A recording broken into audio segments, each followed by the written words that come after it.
မက်လာပါခင်ဗျာ Recap Movie Minutes Channel မှာပြန်လည်ကြိုဆိုပါရခင်ဗျာဇလန်အစမှာအိန္ဒိယနိုင်ငံရဲ့ထိပ်တန်းထောက်လှမ်းရေးအဖွဲ့ဖြစ်တဲ့ RA ရဲ့အကြီးအကဲကာနယ်လူတရာဟာနယူးဒေလီမြို့ကလှုပ်ဝက်စခန်းတစ်ခုမှာအထူးစစ်စင်ရေးတစ်ခုကိုစောင့်ကြည့်နေပါတယ်သူတို့ရဲ့ပြစ်မှတ်ကတော့အီတလီမှာပုံအောင်နေတဲ့ကမ္ဘာအနေရဲ့ရှိဆုံးအကြမ်းဖက်သမားအီလီယာစီပဲဖြစ်ပါတယ်ဒီစစ်စင်ရေးကိုအောင်မြင်အောင်နှိမ်နင်းဖို့အတွက် RA ရဲ့အတော်ဆုံးအစွမ်းထက်ဆုံးအေဂျင့်ကြီးကာဘီယာကိုတာဝန်ပေးထားတာပါကာဘီယာဟာပြစ်မှတ်ရှိတဲ့အဆောက်အုံတွေကိုစနိုက်ပါနဲ့ချိန်ရွယ်ပြီးအစင်သစ်စောင့်နေပါတယ်ဒါပေမဲ့မထင်မှတ်ထားတဲ့အလှည့်အပြောင်းတစ်ခုဖြစ်သွားပါတယ်။ကာဘီယာဟာအကြမ်းဖက်သမားအီလီယာစီကိုပြစ်တက်မဲ့အစားကာနယ်လူတရာဆေလွတ်လိုက်တဲ့ raw agent တယောက်ကိုပဲအဝေးကနေတွေးနဲ့ပြစ်တက်လိုက်ပါတော့တယ်။ပြီးတော့ကာဘီယာဟာခြေရာဖြောက်ပြီးထွက်ပြေးသွားပါတယ်။မိမိတို့ရဲ့အားကိုးရဆုံးထိပ်တန်းစစ်တီတော်ကြီးကာဘီယာတယောက်ဘာကြောင့်နိုင်ငံတော်ကိုတစ္ဆာဖောက်ပြီးကိုလူချင်းချင်းပြန်တက်ရတာလဲဆိုတာကအဖွဲ့ကြီးတစ်ခုလုံးစောက်တရားမရဖြစ်သွားပါတယ်။ကာဘီယာကိုတစ္ဆာဖောက်ဖြစ်တတ်မှတ်ပြီးအသေးဖမ်းဖို့အမိန့်ထုတ်လိုက်ပါတော့တယ်။ကာဘီယာရဲ့တပည့်ရင်ခါလေးရောက်ရှိလာခြင်းကာဘီယာဟာတာမန်လူမဟုတ်ပဲစစ်မြေပြင်မှာဝါရင်နေတဲ့ကြားဟောင်းတစ်ကောင်ဖြစ်လို့သူ့ကိုဖမ်းဖို့ဆိုတာမလွယ်ကူပါဘူးဒီတော့ကာနယ်လူတရာဟာကာဘီယာကိုလိုက်လံနှိမ်နင်းဖို့အတွက်လူငယ်အေဂျင့်လေးခါလစ်ကိုတာဝန်ပေးဖို့ဆုံးဖြတ်လိုက်ပါတယ်ခါလစ်ဟာတခြားလူမဟုတ်ပါဘူးကာဘီယာကိုယ်တိုင်လက်သက်မွေးပြီးတင် जा ပေးခဲ့တဲ့တပည့်ရင်းဖြစ်တယ်လို့ကာဘီယာကိုဆရာတဦးလိုအကိုတဦးလိုအလွန်လေးစားကြည်ညိုတဲ့သူလည်းဖြစ်ပါတယ်ခါလစ်ရဲ့ဖခင်ဟာလည်းရော်အေဂျင့်ဟောင်းတစ်ယောက်ဖြစ်ခဲ့ဘူးပါတယ်ဒါပေမဲ့သူဖခင်ဟာနိုင်ငံတော်ကိုတစ္ဆာဖောက်ပြီးရန်သူဘက်ကူသွားခဲ့လို့ကာဘီယာကိုယ်တိုင်ခါလစ်ရဲ့ဖခင်ကိုပြစ်တက်ခဲ့ရတာပါအဲ့ဒီအချိန်ကစပြီးခါလစ်ဟာတစ္ဆာဖောက်ရသားဆိုတဲ့နာမည်ဆိုးနဲ့လူရမှုဝင်ဖြစ်ခဲ့ရပါတယ်ဒါပေမဲ့ခါလစ်ဟာသူ့အဖေလိုတစ္ဆာဖောက်မဟုတ်ကြောင်းနိုင်ငံတော်ပေါ်တစ္ဆာရှိကြောင်းတက်တည်ပြဖို့စစ်တပ်ထဲဝင်ပြီးအပြင်းထန်ကြိုးစားခဲ့ပါတယ်အစပိုင်းမှာကာဘီယာကခါလစ်ကိုသူ့ရဲ့အထူးစစ်စင်ရေးအဖွဲ့ထဲထည့်ဖို့ညှင်းဆန်ခဲ့ပါတယ်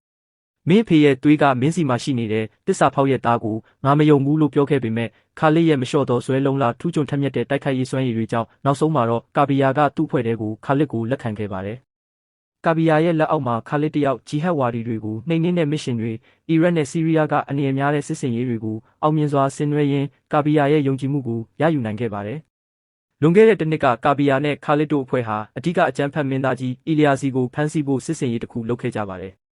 ်အီလီယာစီဟာအိန္ဒိယထောက်လှမ်းရေးရဲ့လှုပ်ဝက်ချက်တွေကိုခိုးယူဖို့အမြဲကြိုးစားနေတဲ့သူပါအဲ့ဒီမစ်ရှင်အတွင်းမှာအီလီယာစီကိုဖမ်းဆီးဖို့ကာဘီယာတို့အဖွဲ့ကြိုးစားပါတယ်တို့ပေမဲ့မိခါနီဆဲဆဲမှာပဲကာဘီယာတို့အဖွဲ့ထဲမှာတစ္ဆာဖောက်တော်ရတယောက်ရှိနေခဲ့ပါတယ်တော်ရစ်ကသူ့အဖွဲ့ကိုတစ္ဆာဖောက်ဖို့ရန်သူကိုချိန်ထားတဲ့တနက်ကိုသူ့အဖွဲ့ထဲကသူ့ကိုစစ်ပစ်ပါတော့တယ်အခြေအနေတွေကရုံရင်းဆန်ခတ်တွေဖြစ်ကုန်ပြီးစီစုထားသမျှတွေကတလွဲတွေဖြစ်ကုန်ပါတော့တယ်ဒါကြောင့်တစ္ဆာဖောက်ကိုဖမ်းဖို့အတွက်ခါလတယောက်တော်ရစ်နောက်ကိုအပြေးလိုက်ပါတော့တယ်တစ်ဖက်မှာလည်းကာဘီယာနဲ့အဖွဲ့အစည်းဟာတိုက်ခိုက်ခံရပြီးကာဘီယာတယောက်ဒဏ်ရာရကမေးလဲသွားပါတော့တယ်သူနိုးလာတဲ့အချိန်မှာတော့သူ့အဖွဲ့ဝင်တချို့ဟာတေဆုံးသွားပြီးခါလစ်နဲ့တော်ရစ်တို့ဟာပျောက်ချင်းမလားပျောက်သွားကြပါတော့တယ်တိတ်မကြခင်မှာတော့ခါလစ်တယောက်ကမ်းခြေမှာဒဏ်ရာတွေနဲ့မေးလဲနေတာကိုတွေ့ရပါတော့တယ်ဒီလိုနဲ့အီလီယာစီကိုဖမ်းဖို့ကြိုးစားတဲ့မစ်ရှင်ဟာမအောင်မြင်ပဲဆုံးရှုံးမှုတွေနဲ့ပြီးဆုံးသွားခဲ့ရပါတယ်အခုတော့ကာဘီယာဟာဘာကြောင့်မှမသိတစ္ဆာဖောက်သွားပြီဖြစ်လို့ခါလစ်ကသူ့ဆရာကိုပြန်ဖမ်းဖို့လိုက်လံရှာဖွေရပါတော့တယ်ကာဘီယာဟာကမ္ဘာနေရာအနှံ့ပြားမှာရှိတဲ့ RAW ရဲ့လှုပ်ဝက်လူတွေကိုလိုက်လံတက်ဖြတ်နေပါတယ်။မော်ရိုကိုနိုင်ငံမှာကာဘီယာရောက်နေတဲ့ဆိုတဲ့သတင်းအရခါလစ်ဟာအပြေးလွှားသွားရောက်တာစီးပါတယ်။အဲ့ဒီမှာဆရာနဲ့တပည့်နှစ်ယောက်ထိတ်တိုက်တွေ့ကြပါတော့တယ်။ကာဘီယာကခါလစ်ကိုသူ့နောက်တစ်ကြိမ်လှုပ်ကြံမဲ့သူကိုအရေးအမြတ်ပြောပြီးပျောက်သွားပါတော့တယ်။လွန်ခဲ့တဲ့လအနည်းငယ်ကကာဘီယာဟာအီလီယာစီရဲ့ငွေကြေးခဝါချမှုလုပ်ငန်းတွေကိုစုံစမ်းဖို့အတွက် RS စော်ဘွားများနိုင်ငံမှာရှိတဲ့ကာစီနိုတစ်ခုကအကသမားလေးနာအီနာကိုအကူအညီတောင်းခဲ့ပါတယ်နာအီနာမှာသမီးလေးတစ်ယောက်ရှိပြီးကာဘီယာကနာအီနာရဲ့သမီးလေးကိုစောင့်ရှောက်ပေးမယ်လို့ကတိပေးကသူမကိုအီလီယာစီရဲ့စီးပွားဖက်တဦးစီချင်းကပ်ခိုင်းခဲ့ပါတယ်။နာအီနာဟာအသက်အန္တရာယ်ကြားကနေအီလီယာစီရဲ့လှုပ်ဝက်အချက်လက်တွေပါဝင်တဲ့ hard drive တစ်ခုကိုရအောင်ခိုးယူနေချိန်မှာပဲတစ်ဖက်မှာလည်းကာဘီယာချုပ်ကပ်ခိုင်းတဲ့သူဟာ plastic surgery လုပ်ထားတဲ့အကျန်းဖက်သမားကြီးအီလီယာစီမန်တီသွားခဲ့ပါတော့တယ်။ဒါပေမဲ့စိတ်မကောင်းစရာကနာအီနာရဲ့လှုပ်ရှားမှုကိုရန်သူတွေတီးသွားပြီးအီလီယာစီကနာအီနာကိုရက်ရက်ဆက်ဆက်တက်ဖြတ်လိုက်ပါတယ်။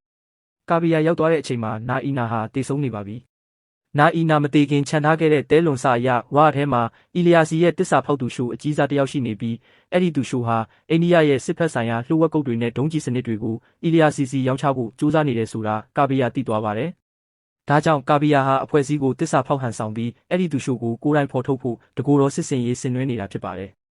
ကာဘီယာဟာအိန္ဒိယထောက်လှမ်းရေးရဲ့လူတွေကိုလိုက်တက်နေတာမဟုတ်ပဲအမှန်တကယ်တော့ရာထဲမှာပုံအောင်နေတဲ့တစ္ဆာဖောက်တွေကိုဖော်ထုတ်ပြီးလိုက်လံရှင်းလင်းနေတာဖြစ်ကြောင်းခါလစ်သိရှိသွားပါတယ်။ကာဘီယာကခါလစ်ကိုလှုပ်ဝက်စွာဆက်သွယ်ပြီးသူဘာကြောင့်ဒီလိုလုပ်နေရလဲဆိုတဲ့အမှန်တရားကိုဖွင့်ဟပါတော့တယ် ကာဗီယာရဲ့ရှင်းပြချက်ကိုကြားပြီးနောက်ခါလစ်ဟာသူ့ဆရာကာဗီယာနဲ့ပြန်လည်ပူးပေါင်းနေချိန်မှာအကြမ်းဖက်သမားအုပ်စုကသူတို့နှစ်ယောက်ကိုလာရောက်လုပ်ကြံပါတော့တယ်သူတို့နှစ်ယောက်အတူတူလုပ်ကြံသူတွေကိုအောင်မြင်စွာရှင်းလင်းနိုင်ခဲ့ပြီးချိန်မှာတော့ကာဗီယာနဲ့ခါလစ်တို့ဟာကုန်တင်သင်္ဘောကြီးတစ်စီးပေါ်မှာအောင်ပွဲခံရင်အရက်တောက်ကြပါတယ်အဲ့ဒီအချိန်မှာကာဗီယာကခါလစ်ကိုအရက်ခွက်ကမ်းပေးပါတယ်ကာဗီယာကအရက်တောက်လိုက်ပေမဲ့ခါလစ်ကတော့အရက်တွေကိုတွန်းချလိုက်ပါတော့တယ်ခါလစ်ရဲ့ထူးဆန်းတဲ့အပြုအမူတွေကိုကြည့်နေရင်ကာဗီယာတယောက်လဲကျသွားပါတော့တယ်ကာဗီယာကချက်ချင်းပဲမင်းခါလစ်မဟုတ်ဘူးမင်းဘသူလဲလို့မေးလိုက်ပါတယ်ဟုတ်ပါတယ်အခုကာဗီယာဘေးမှာရှိနေတဲ့ခါလစ်ဟာအစ်စ်မဟုတ်ပါဘူးသူကတော့လွန်ခဲ့တဲ့တစ်နှစ်ကမစ်ရှင်မှာတေဆုံးသွားပြီလို့အားလုံးထင်ထားတဲ့ကာဗီယာရဲ့တငယ်ချင်းဟောင်းတော်ရစ်ဖြစ်နေပါတယ်တော်ရစ်ဟာအစကတည်းကအီလီယာစီရဲ့လူဖြစ်ပြီးနိုင်ငံတော်ကိုတစ္ဆာဖောက်ခဲ့တာပါသူဟာအီလီယာစီရဲ့ငွေကြေးပံ့ပိုးမှုနဲ့ကမ္ဘာအဆင့်မြင့်ဆုံးပလတ်စတစ်ဆာဂျာရီခွဲစိတ်မှုပြုလုပ်ပြီးတေဆုံးသွားတဲ့ခါလစ်ရဲ့ရုပ်ရည်အတန်ခန္ဓာကိုယ်ပုံစံအတိုင်းရာနှုန်းပြည့်တူအောင်ပြောင်းလဲထားတာဖြစ်ပါတယ်အတိတ်ကမစ်ရှင်တုန်းကတော်ရစ်ဟာအခြေအနေမဟန်တော့တာကြောင့်ခါလစ်စစ်ကိုလှုပ်ဝက်တက်ဖြတ်ပြီးအလောင်းဖြောက်ခဲ့ပါတယ်ပြီးတော့ခါလစ်ရဲ့ရုပ်သွင်းကိုယူကာရာအဖွဲ့တဲကိုခါလစ်အဖြစ်နဲ့ပြန်လည်ဝင်ရောက်ပြီးအီလီယာစီအတွက်တူရှူလုပ်ပေးနေခဲ့တာပါကာဗီယာတစ္ဆာဖောက်သွားပြီဆိုပြီးကာဗီယာနောက်ကိုလိုက်ဖမ်းမှုဆေးလွတ်ချင်းခံရတာဟာလည်းဒီတော်ရစ်ပဲဖြစ်ပါတယ်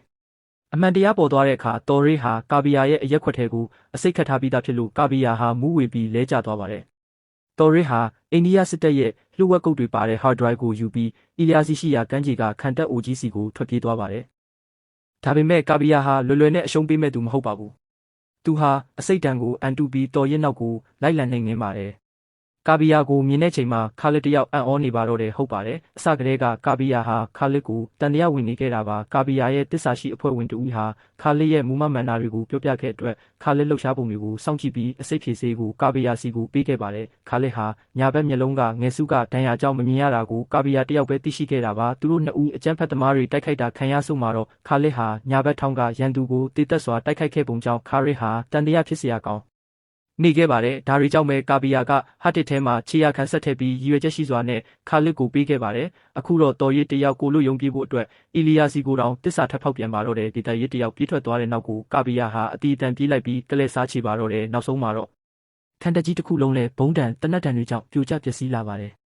တော်ရစ်နဲ့ကာဗီယာတို့အပြင်းထန်တိုက်ခိုက်ကြရင်နောက်ဆုံးမှာတော့ကာဗီယာတယောက်သူချစ်တဲ့အဖွဲ့ဝင်တွေနဲ့တေးဆုံးသွားတဲ့တပည့်ရင်ခါလစ်အတွက်တစ္ဆာဖောက်လောက်ကောင်ကိုအပြင်းထန်တိုက်ခိုက်ရင်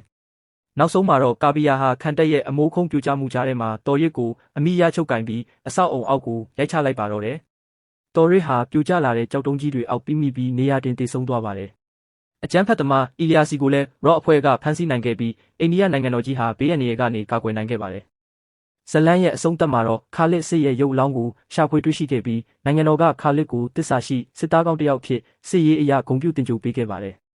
ခါလစ်ရဲ့မိခင်ဖြစ်သူဟာလည်းသူ့သားဟာသူ့ဖခင်လိုတစ္ဆာဖောက်မဟုတ်ပဲတိုင်းပြည်အတွက်အသက်ပေးသွားတဲ့သူရဲကောင်းတဦးဖြစ်မှန်သိရလို့ဂုဏ်ယူဝမ်းမြောက်ခဲ့ရပါတယ်။ကာဗီယာကတော့ခါလစ်ရဲ့မိခင်ကိုအဝေးကနေကြည့်ပြီးဂါရဝပြုခဲ့ပါတယ်။ကာနယ်လူတရာကကာဗီယာကိုရော့အဖွဲ့ထဲပြန်ဝင်ဖို့ဖိတ်ခေါ်ပေမဲ့ကာဗီယာကညှင်းပယ်ခဲ့ပြီးတိုင်းပြည်အတွက်လှုပ်ဝက်အေဂျင့်အဖြစ်တကူတော်ဆက်လက်တာဝန်ထမ်းဆောင်ဖို့ခြေစမ်းထွက်သွားရင်းနဲ့ဝေါ်ဆိုတဲ့အရှင်ရုပ်ရှင်ကာကြီးဟာစိတ်လှုပ်ရှားစွာဖြင့်ပြီးဆုံးသွားပါတော့တယ်။ဇလန်ကောင်းများစွာကိုကြည့်ရှုနိုင်ဖို့အတွက် channel ကို subscribe လုပ်ပေးထားဖို့မေတ္တာရက်ခံပါရစေခင်ဗျာ။